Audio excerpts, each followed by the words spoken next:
নমস্কার। গল্প স্বল্পর আসরে আপনাদের সবাইকে স্বাগত। আমার আজকের গল্প মা। আশুতোষ মুখোপাধ্যায়ের রচনা। বাবা, মা, ভাই, বোন, ভাইয়ের স্ত্রী, ভগ্নিপতি সব মিলিয়ে একঘর লোকের সামনে স্ত্রীর এই বেখাপ্পা আচরণ দেখে গৌরীনাথ বাবু আধা বিস্মিত আধা ক্রুদ্ধ। তার দুশ্চিন্তার দ্বিধার জবাবে স্ত্রী সুপ্রীতি উঠে দাঁড়িয়ে বিছানার তলা থেকে চাবির গোছা বার করে দেয়াল ঘেঁষা গডরেজের আলমারিটা খুলে ফেললেন। তারপর অন্য চাবি দিয়ে ভিতরে লকার থেকে বড় বড় দুটো গয়নার বাক্স বার করে গৌরীনাথ বাবুর সামনে রাখলেন। ঈষৎ অসহিষ্ণু স্বরে বললেন, হাতে টাকা না থাকে তো এগুলো দিয়ে ব্যবস্থা করো। ছেলে ফিরে না পেলে কিসের টাকা, কিসের গয়না? ঘরে আর যারা ছিল তারা চুপ। গৌরীনাথ বাবু চোখে মুখে ভর্ৎসনা মেশানো বিস্ময়। সুপ্রীতি দেবীর আত্মস্থ হবার পক্ষে সেটুকুই যথেষ্ট। আবেগের মুখে কাজটা যে ভালো করা হলো না সেটা তখনই মনে ডাক দিল। কারণ সর্ব ব্যাপারে স্বামীর মুখাপেক্ষী তিনি। নিজের বুদ্ধি বিবেচনার উপর নির্ভর করে কোনো গুরুদায়িত্বের কাজ ঠিক মতো করে উঠতে পারেন না।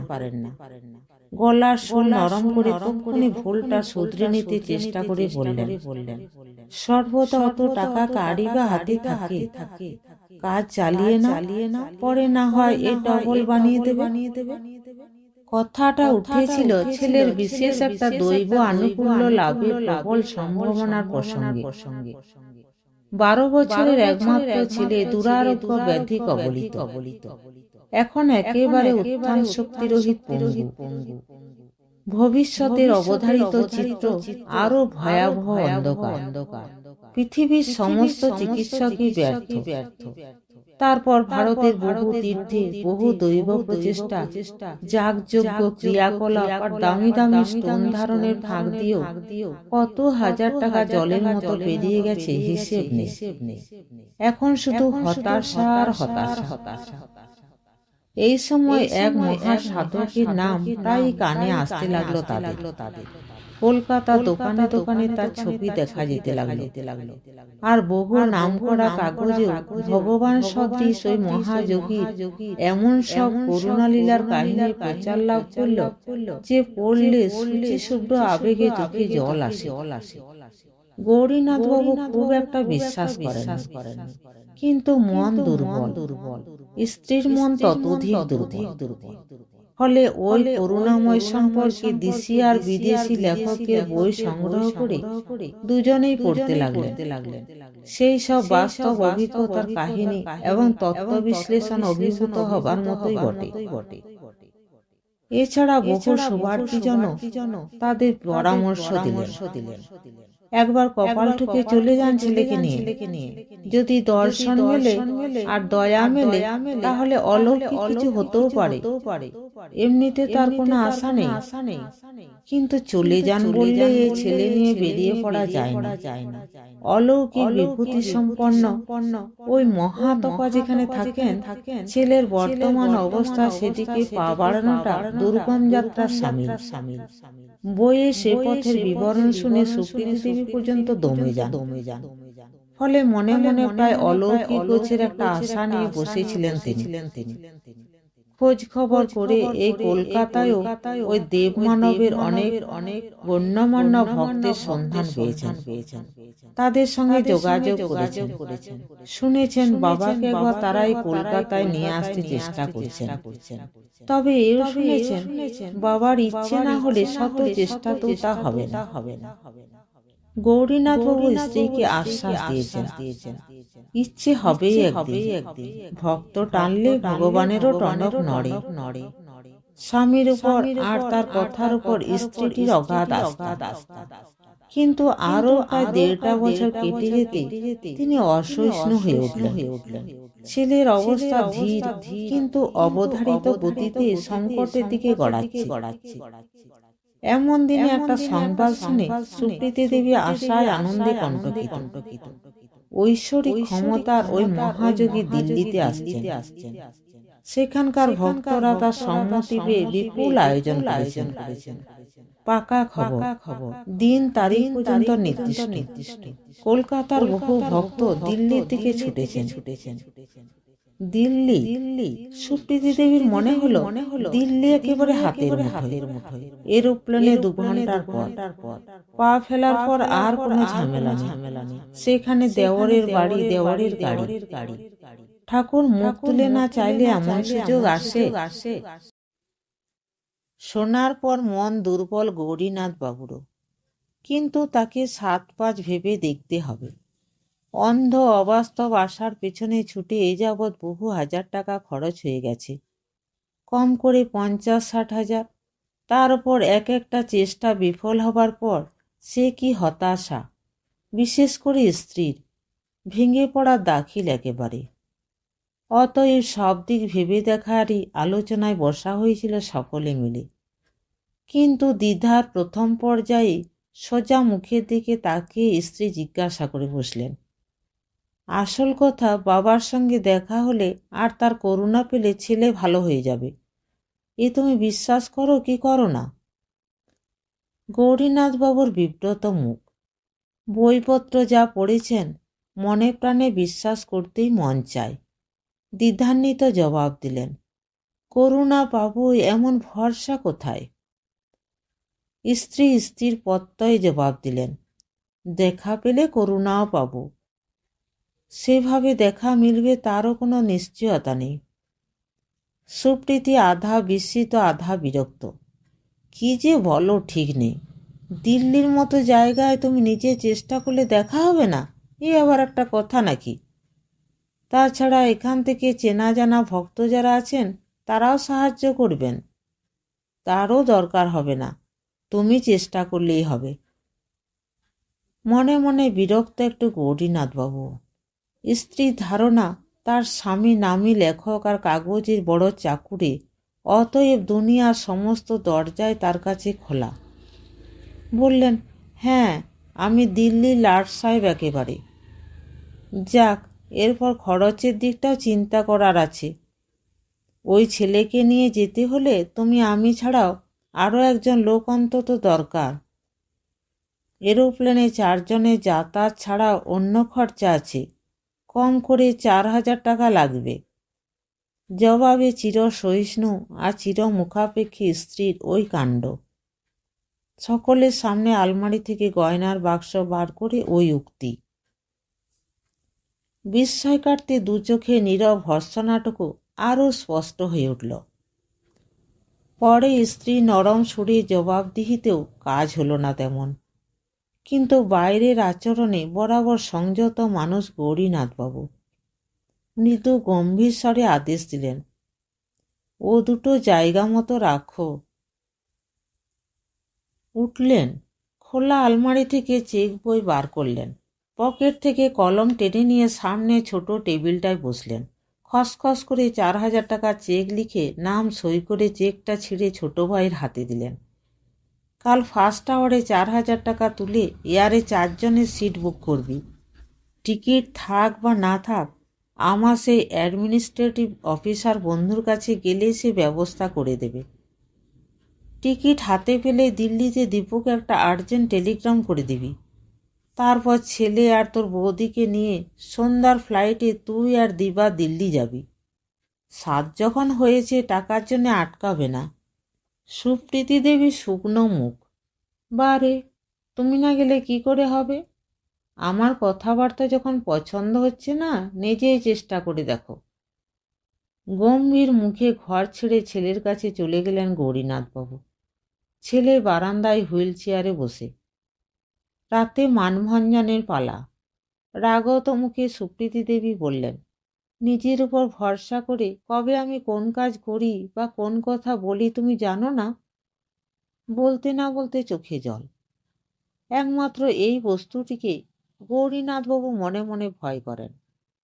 ফলে 5 মিনিটের মধ্যেই আপোষ। না, স্ত্রী আদৌ অতিশয়োক্তি করেননি। সর্ব ব্যাপারে সর্ব কাজে উনি স্বভাবগত কারণে স্বামীর উপর একান্ত নির্ভরশীলা। ঠিক এই জন্যে গৌরীনাথবাবুর কখনো খেদ, কখনো অন্তর্তুষ্টি। স্বামীর মতামত না পেলে কোনো একটা জরুরি ব্যাপারও স্ত্রীটি ফয়সালা করে উঠতে পারেন না। ভদ্রলোকের একবার শক্ত অসুখ হয়ে পড়তে একটা দুশ্চিন্তায় তার দু চোখে জল দেখা দিত। তার অবর্তমানে 1000 টাকা পয়সা থাকলেও ওই স্ত্রীর অসহায় অবস্থাটা তিনি যেন দেখতে পেতেন।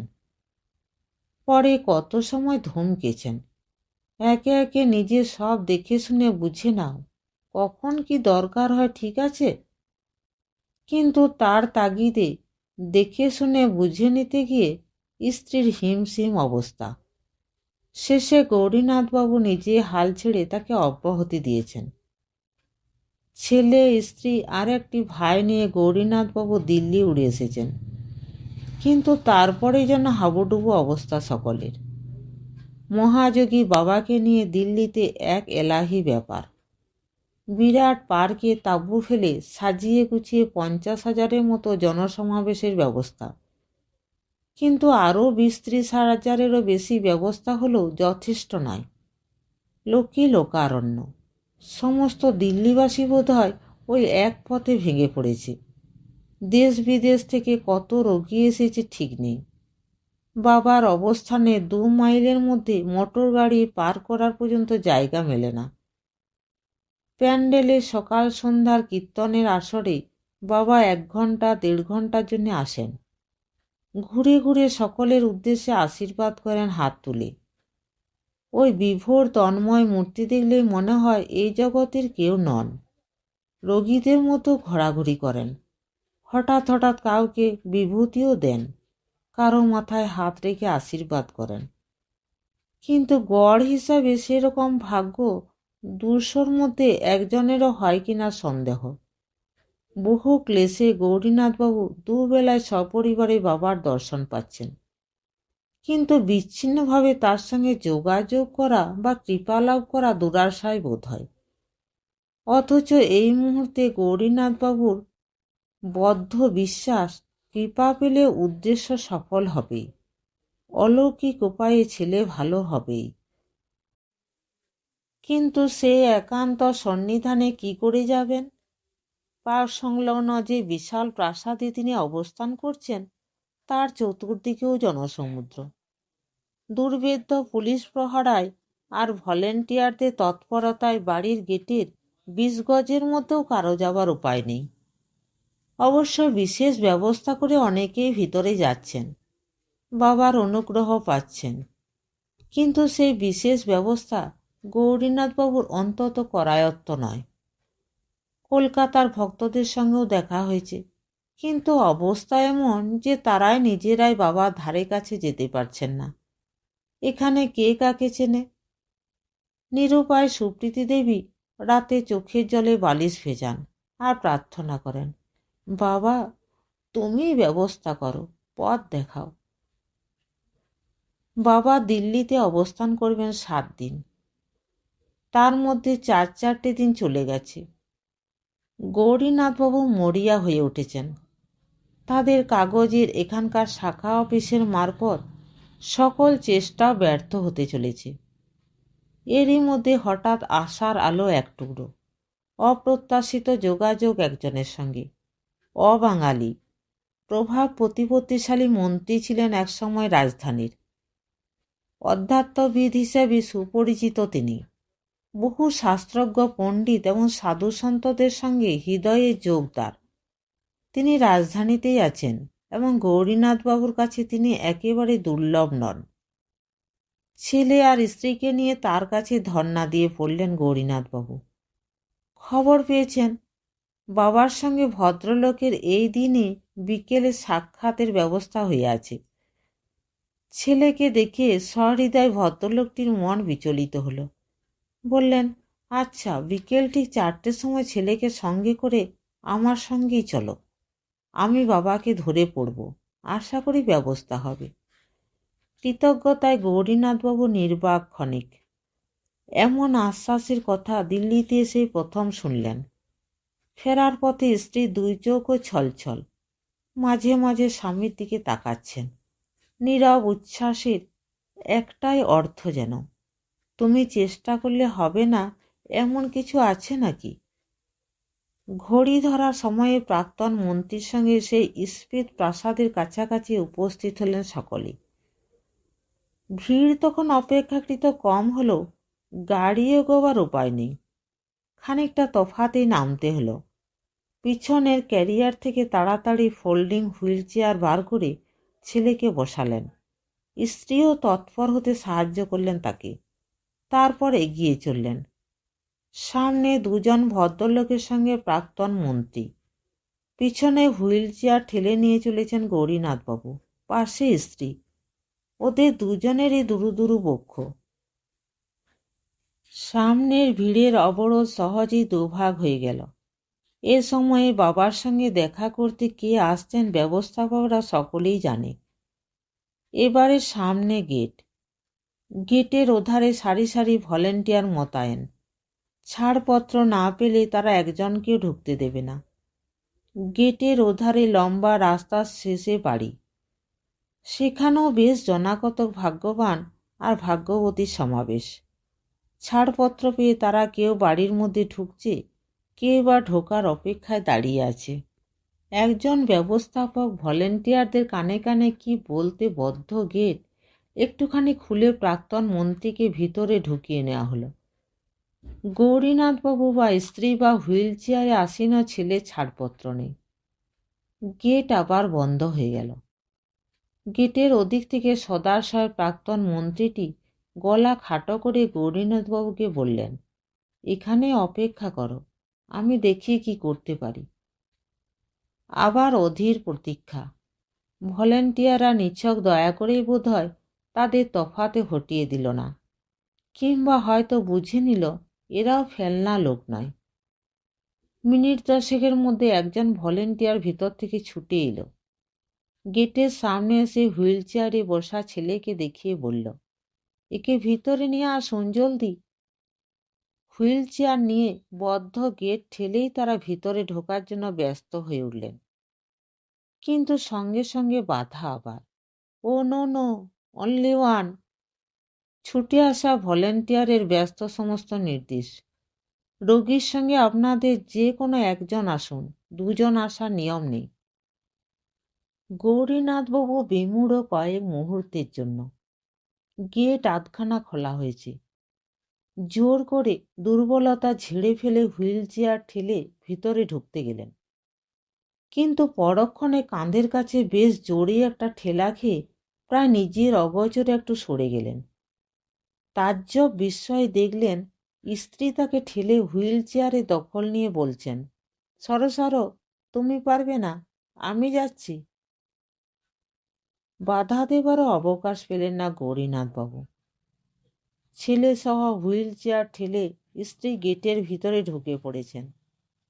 চিৎকার করে বলতে গেলেন, তুমি তো রোগের নামটাও ঠিক মতো বলতে পারবে না। বলা হলো না।